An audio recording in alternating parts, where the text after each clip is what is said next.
I'm Lisa Birnbach for Howdini.com. Holiday office parties can be great, or they could be really terrible.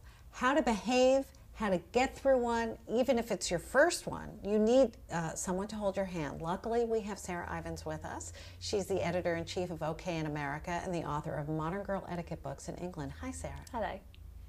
Who should I avoid? So many people. There's so many pitfalls of personalities at office parties. But who's the first one? The first one you should avoid probably is the office pervert. Because him. Yes. I mean her.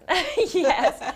I mean, sometimes if your confidence is a bit, lacking, it might be fun to sort of be touched up by the dodgy old guy in the bar, but really, no. No. You're better than that. You're better than that. No. Remember.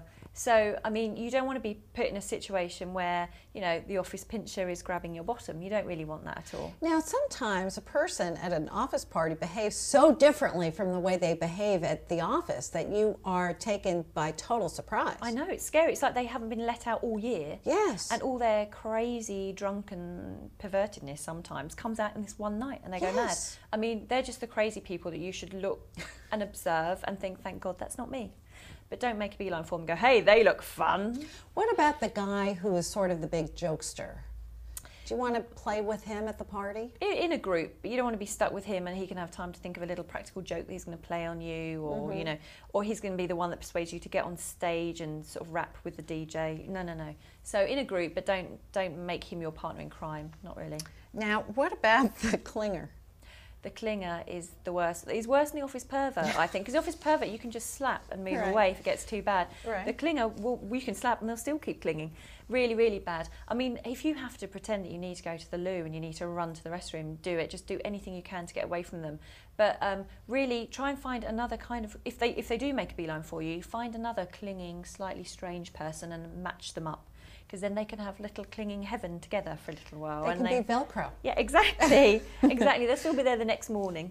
Now, if a conversation starts out in a very nice way and suddenly gets weird, awkward, uncomfortable, how do you get out of it, or how do you steer the conversation back to, the number of units you're shipping or something?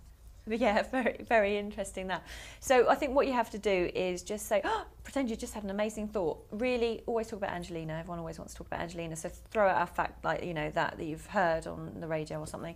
If it's non-salvageable, just go to the bar. It's an office party. Everyone expects everyone to be needing more drinks. So just say, I'm doing a runner. Anyone want a drink? I'm getting around in whatever, Run to the bar and then don't go back, even if you've promised them, a glass of champagne or whatever. Just if they're that awful and the conversation's that bad, they'll have forgotten you owe them a drink, and you'll forget anyway. So just run away. And when should I leave this party? Should I leave it when, I like to go to the one office party I'm invited to every holiday. I like to go early and leave early. Yeah. I like to sort of leave mystery. Yeah, absolutely. That's kind of cool, isn't it? What I think is maybe even cooler than that, if you're having a good time, you're in the mood to party, and let's face it, it's the holidays, everyone wants to go out and have fun, is think of an after party to go on to. So, you don't want to be there when the lights come up at the office, the general office party. So sort of halfway through the evening, start planning another thing, whether it's like going out for a dinner with your favourite co-workers or heading on to another bar that you've heard of. Don't take the whole gaggle with you, but get a real bunch of good people and move on somewhere else. That way you can carry on having fun without being the sado that's still on the dance floor. What about like when the cheese starts to sweat? Is that a good time to leave? Definitely. I never stay at a sweaty cheese party. Okay. Horrid. Thank you. Sarah, have a good holiday. Thank you. For Howdini.com, I'm Lisa Birnbach.